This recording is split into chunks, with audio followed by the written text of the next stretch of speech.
तो ये भारत पाकिस्तान बांग्लादेशियों को मिला दें तो करीबन करीबन 50 करोड़ मुस्लिम लोग हैं यहाँ पे रहते हैं। ये कहां से आए? इतने मुस्लिम तो अरब में भी नहीं है, मिडिल ईस्ट में इतने मुस्लिम नहीं है।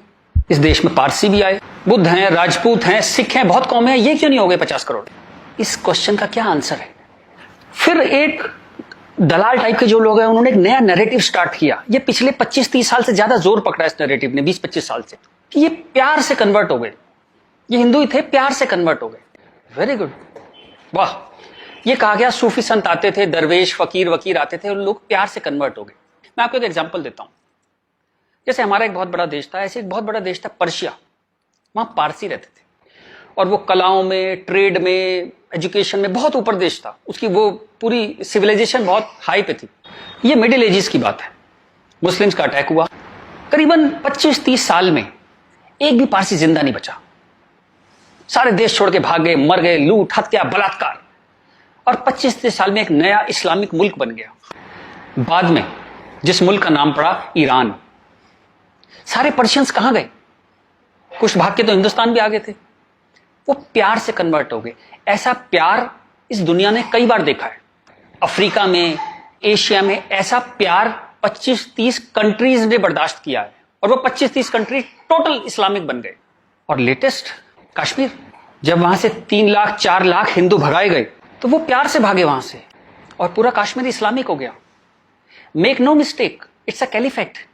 जो बगदादी करता है खलीफा जो अपना साम्राज्य बनाता है जहां सिर्फ मुस्लिम होते हैं और अगर गैर मुस्लिम है तो उन्हें डिम्मी बन के रहना पड़ेगा, खत्म होकर रहना पड़ेगा। वो कैलिफेट है इस्लाम की। इस वक्त कश्मीर में, हिंदुस्तान में कैलिफेट है। 1921 में मालाबार में दंगा हुआ था, वहां भी कैलिफेट बनाने की कोशिश की गई थी। कुछ 50,000 या 1 लाख हिंदुओं को बाहर निकाल दिया था वहां से, फोर्स्ड कन्वर्जन किया था। तो तब नहीं बना पाए, लेकिन आज कश्मीर में कैलिफेट है। ध्यान रखिएगा, ये आपकी गुलदस्ता और कश्मीरियत, जमहूरियत, इंसानियत सबके बीच में एक कैलिफेट बन गई। लेकिन आप कहते हैं कुछ हुआ ही नहीं है।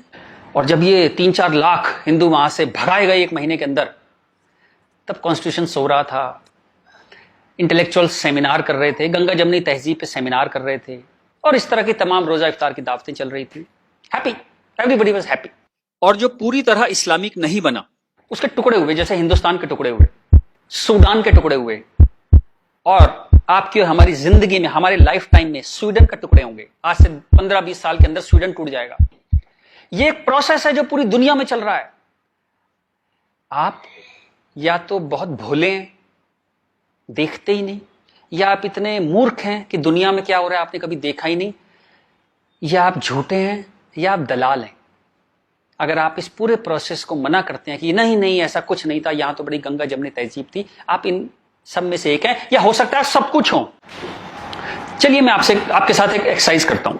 आपके एक दादा होंगे, एक दादा परिवार है, दादा, चाचा, ताऊ, बुआ, फूफा, उधर के उनके बच्चे, सब एक पूरी फैमिली ट्री वो है। एक नाना की तरफ से है, तो एक आदमी करीबन ऐसे 10-15 परिवार उसके आसपास होते हैं। इसके बाद आप कॉलेज, आपका कॉलेज, स्कूल कॉलेज, जहां 50-100 स्टूडेंट हैं, जिसमें कुछ दोस्त हैं जो आपके साथ ट्रेवल करते हैं जिंदगी भर।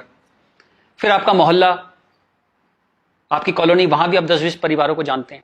यूं कहें एक आदमी मोटा मोटा 700-800 1000 लोगों की खबर उसको होती है, डायरेक्ट खबर, चाहे मिले ना, कि कोई बहुत दूर रहता है, लेकिन हाँ पता लगता है उसकी शादी हो गई, उसके बच्चा हो गया, डेथ हो गई, कुछ बहुत अच्छा हो गया, बहुत बुरा हो गया, खबर आ जाती है कहीं ना कहीं से।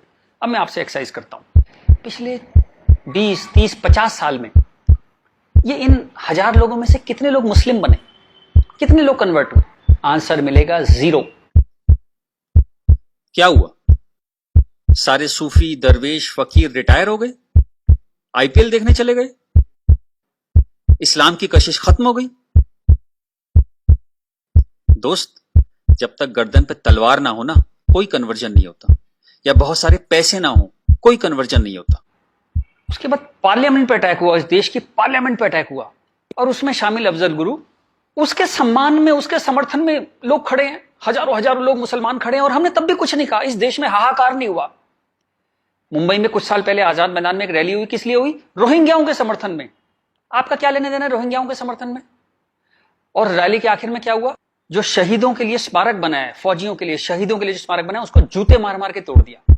इतनी नफरत आपके मन में इस देश के लिए, और कोई कुछ कहता ही नहीं, कोई कुछ कह ही नहीं पा रहा था। ये चल रहा था इस देश में। तो ये जो एक हेट है, ये इन दोनों कौमों में रही, और वो एक नफरत जो थी वो कभी, it never became a past history, distant history, कभी नहीं हुआ, वो रोज रहा। कभी वो अफजल गुरु के रूप में आ गई, कभी वो क्रिकेट मैच के रूप में आ गई, कभी कश्मीर, कभी आजाद मैदान, वो हमेशा कभी ना कभी उसके न्यू एडिशंस आते रहते थे। एक और एक्सरसाइज करते हैं। आप मोटरसाइकिल चलाते हैं, कार चलाते हैं, साइकिल स्कूटर कुछ चलाते होंगे। जब भी आप सड़क में जाते हैं तो थोड़ा संभल के चलते हैं, लेकिन आपके शहर के जो मुस्लिम एरिया है, जब उसमें आप जाते हैं तो कुछ एक्स्ट्रा संभल के चलते हैं कि नहीं? एक्स्ट्रा संभल के, कि अगर यहां लग गई तो एक्स्ट्रा पिटाई होगी। वो जो फियर है आपके अंदर, वो जो डर है, वो कमाल की चीज है, जिसको देश कहता है नहीं, एक सिस्टम कहता है नहीं, लेकिन आपके अंदर है, करोड़ों लोगों के अंदर है, 100 करोड़ लोगों के अंदर है वो डर। और एक आखिरी एक्सरसाइज, जब भी आपको कोई ज्ञान बांटता हुआ आदमी मिले, सेकुलर मिले, इंटेलेक्चुअल मिले, गंगा जमनी तहजीब वाला आदमी मिले, सब बराबर हैं, सब धर्म है, तो उसको कहिएगा चलिए एक पेज पे लिखते हैं, गीता, बाइबल, कुरान सब एक जैसे हैं, जीसस, राम, कृष्ण, पैगंबर मोहम्मद सब एक जैसे हैं, ना कोई छोटा ना कोई बड़ा, सब प्यारे इंसान है, सब बढ़िया हैं, सब बराबर हैं। एक पेज पे लिख के उसे बोली जरा 2-4 मुस्लिम से साइन करा के ला। ऐसी ची की आवाज आएगी उस इंटेलेक्चुअल की, आपके पास जिंदगी में दोबारा नहीं आएगा। वो एक मुसलमान के साइन नहीं करा सकता इस बात पे। ये सारा ड्रामा हमारे लिए है ये। तो